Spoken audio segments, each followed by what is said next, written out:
श्रद्धेय महानुभावों, अग्निहोत्री बनना, अग्नि के सानिध्य में आना, और जैसा कि मंत्र कहता है, ओम भूर्भुवस्व अग्निऋषिः पवमानः पंचजन्यः पुरोहितः तमीमहे महागयं स्वाहा इदम अग्नये पवमानाय इदं न मम। हम बराबर पढ़ते हैं, लेकिन जीवन में अमल में आना चाहिए कि मेरे जीवन का जो भी अहंकार है वो सामने नहीं है। हम विद्या पढ़ के विद्या के अहंकार में नहीं है, धन पाकर धन के अहंकार में नहीं है, बल पाकर बल के अहंकार में नहीं है, क्योंकि हमको पवमान बनना है, हमको पवित्र बनना है, ऋषियों के मार्ग पर चलना है, अग्नि के मार्ग पर चलना है, और पांचजन्य के मार्ग पर चलना है। पांचजन्य में पचन है, पचन में डुपचस पाके है, करीन प्रत्यय पचन बना हुआ। पंचन माने पांच, और जन्या में जनी प्रादुर्भावे धातु है, और यहां प्रत्यय लगा हुआ है, यानी कि इनसे उत्पन्न, ये पांच व्यक्तित्व से उत्पन्न जो कुछ भी शक्तियां हैं वो पांच जन्या है। ये पांच व्यक्तित्व कौन है? जिसके जीवन का आचरण हमारे जीवन में आना चाहिए। तो कहा कि भाई ब्रह्मचारी जो ज्ञान विज्ञान में विचरण कर रहे, जो सात धातुओं की रक्षा करने में तत्पर हैं, और सात धातुओं को समझाकर बालक और बालिकाओं के अंदर अमृतमय शक्ति भरने में तत्पर हैं, ऐसे पांच जन्म में पहला व्यक्ति ब्रह्मचारी है। दूसरा कौन है? गृहस्थी। चाहे आप किसी भी आश्रम में वास करते हो, चाहे ब्रह्मचर्य आश्रम में हो, चाहे गृहस्थ आश्रम में हो, चाहे वानप्रस्थ में हो, चाहे संन्यास आश्रम में हो, सभी आश्रमों का आधार गृहस्थ है। गृह तिष्ठति गृहस्थ, गृहणाति जो ग्रहण किए हुए, सारे आश्रमों की भार व्यवस्था को धारण किए हुए, जो जीविकोपार्जन करके सभी आश्रम वासियों को हर प्रकार से भोज्य आदि पदार्थों को देता है। इसलिए गृहस्थ जीवन मंगलमय जीवन है, और ये संस्कार बार बार किए जाते हैं। वो सारे संस्कारों का उद्देश्य है कि गृहस्थ मेरा पवित्र हो, 25 वर्ष तक विद्याध्ययन हो जाए, 25 से 50 के बीच में अपना भी जीवन है, अन्य वासियों का, अन्य आश्रम वासियों का भी जीवन हम गृहस्थों पर विद्यमान है। इसलिए 25 से 50 में हमारा कर्तव्य बढ़ जाता है। अतः गृहस्थ भी पांचजन्य के अंदर है। ब्रह्मचारी जो विद्या के क्षेत्र में हम में विकास की भावना भरते हैं, उत्साह की भावना भरते हैं, आनंद की भावना भरते हैं, और दूसरे क्षेत्र में गृहस्थ जो हैं हमें हर प्रकार से गृहस्थ में रहकर सारी सुख सुविधाओं को जोड़कर अपना भी जीवन चलाते हैं और परोपकार भी करते हैं। साथ ही साथ तीसरा, धीरे धीरे हम गृहस्थ से ऊपर उठकर वानप्रस्थ की ओर जाते हैं, जहाँ से धीरे धीरे मोह ममता को कम करते हुए वन का मतलब एकांत में बैठकर परम तत्व के चिंतन मनन में ज़्यादा समय व्यतीत करते हैं। गृहस्थ में भी हम परम तत्व का चिंतन करते हैं, लेकिन परम तत्व के चिंतन के साथ साथ घर गृहस्थ का भार भी हमारे ऊपर होता है। लेकिन वानप्रस्थ में धीरे धीरे अपने उत्तराधिकारी पर भार देकर हम धीरे धीरे एकांत का वास, ध्यान, संध्या आदि की ओर ज़्यादा विकसित होने लग जाते हैं। पुनः 50 से 75 के बीच में अपनी सारी शक्तियों को, ऊर्जाओं को आयुर्वेद के आधार पर, भोजन छाजन के आधार पर, ध्यान साधना के आधार पर संग्रहित करते हैं, और 75 वर्ष तक जब संग्रहित कर लेते हैं तब संन्यासम न्यसति संन्यास, हम धरोहर के रूप में होते हैं।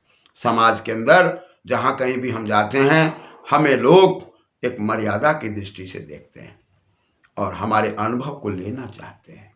75 से 100 तक हम अपने अनुभव को बांटते हैं, ज्ञान विज्ञान को बांटते हैं, चाहे हम शिक्षा के क्षेत्र में हों, शासन के क्षेत्र में हों, प्रशासन के क्षेत्र में हों, या व्यापार या रोजी रोजगार के क्षेत्र में हों। 75 से लेकर 100 के बीच में जो हमने अनुभव अर्जन किया है उसको बांटते हैं। 25 वर्ष में विद्या का अनुभव किया, 25 से 50 के अंदर गृहस्थ में अनुभव किया, इसमें पठन पाठन भी चला और गृहस्थ का भी जीवन चला, और वानप्रस्थ में धीरे धीरे हम स्वाध्याय की ओर, सत्संग की ओर, तप की ओर बढ़ते चले गए। 75 वर्ष के अनुभव को हम 75 से 100 के बीच में बांटते हैं। इस प्रकार से हमारा जीवन सर्दा सदात 100 वर्ष से भी अधिक की ओर बढ़ता है। इसके लिए खान पान रहन सहन पर हमें पूरा का पूरा ध्यान देना पड़ता है। लेकिन दुर्भाग्य है कि हम 4 अवस्थाओं में जाएंगे और खान पान रहन सहन को पवित्र और पुण्य की ओर देखना होगा। अतः हम जो कुछ भी उत्पन्न करते हैं दूसरे के लिए करते हैं और अपने लिए भी करते हैं। यदि अपने लिए हम पवित्र अन्न उत्पन्न करते हों और दूसरे के लिए हम तामसिक अन्न उत्पन्न करते हों, दूसरों के लिए क्लेशमयी अन्न उत्पन्न करते हों, दूसरों के लिए हम जहरीला अन्न पैदा करते हों, तो इसमें हमको दोष लगता है। क्योंकि मानव मात्र के कल्याण के लिए मेरा जीवन आपका जीवन है। चाहे आप विद्या के क्षेत्र में कल्याण करें या आप धन के क्षेत्र में कल्याण करें या अनोपार्जन के क्षेत्र में कल्याण करें, आप जिस कार्य को करते हैं एक पवित्र कार्य है, पवमान का कार्य है और इस पवित्र कार्य के माध्यम से ही आप समाज की रक्षा कर सकते हैं। और यदि समाज की रक्षा आपके मन में नहीं है, केवल अर्थोपार्जन है और जो खाए सो हम, जो पहने सो हम, जो करें सो हम और हमारा विकास हो, पड़ोसी का ह्रास हो, ऐसी भावना में आप भले ही अपने मन में सोच लें, लेकिन आपको लगेगा कि हम अपना विकास चाहते हैं और दूसरों का ह्रास चाहते हैं। ठीक उल्टा होता है, आपका ह्रास हो जाता है, अगल बगल का विकास हो जाता है। इसलिए दूसरों की उन्नति में अपनी उन्नति समझना परम कर्तव्य है, परम धर्म है।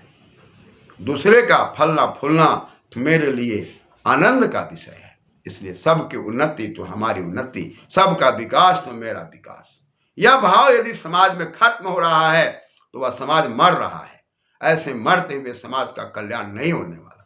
इसलिए परमात्मा की प्रेरणा हो और परमात्मा की प्रेरणा से घर घर में हम यज्ञ करें और यज्ञ के अंदर मंत्रों का पाठ करें और मंत्रों के पाठ में जो शब्द कहे जाते हैं वह शब्द मानव मात्र के कल्याण के लिए है, प्राणी मात्र के कल्याण के लिए है। उसमें कहीं भी किसी भी प्रकार से किसी भी तरह से उपेक्षा की भावना नहीं है, किसी भी तरह से अन्याय की बातें नहीं है। इसलिए कहा कि 5 जन्या, हम ब्रह्मचारी से लेकर के, गृहस्थ से लेकर के, वानप्रस्थ से लेकर के, संन्यास से लेकर के और 5वां जो हमारा है वो विद्वान। इस विद्वान के माध्यम से हम अपने जीवन में वेद आदि शास्त्रों की ओर सत्संग करते हैं। ऐसा संभव नहीं है कि हम सारे ग्रंथों का अध्ययन अकेला कर लें।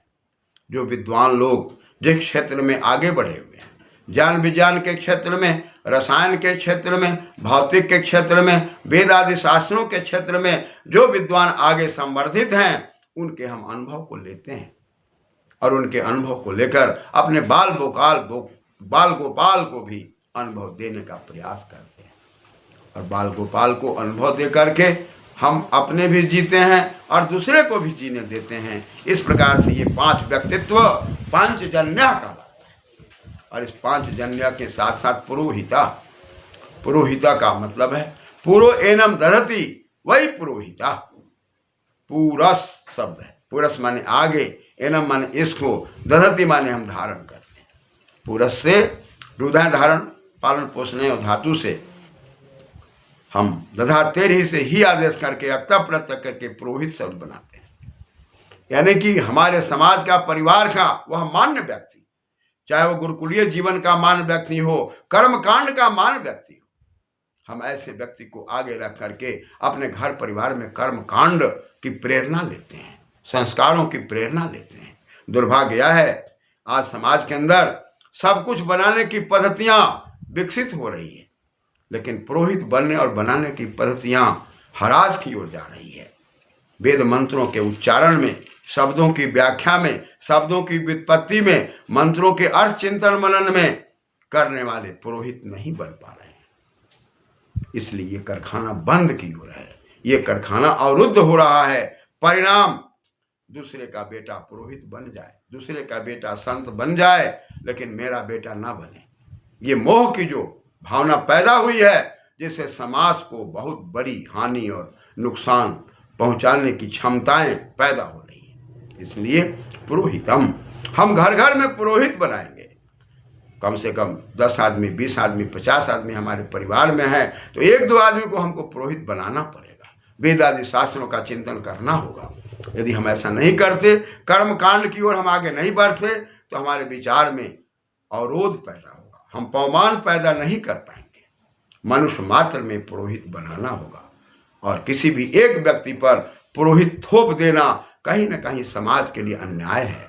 इसलिए हम जन्म लेते हैं, और जन्म लेने के बाद हम धीरे धीरे दैन्य अवस्था से ऊपर उठते हैं, और संस्कार जब पैदा होता है तब हम द्विज बनते हैं। द्विज जायते द्विजा, और द्विज बन करके पुनः हम आगे बढ़ते हैं, तब हमारा आपका जीवन विकसित होता है। धन्यवाद।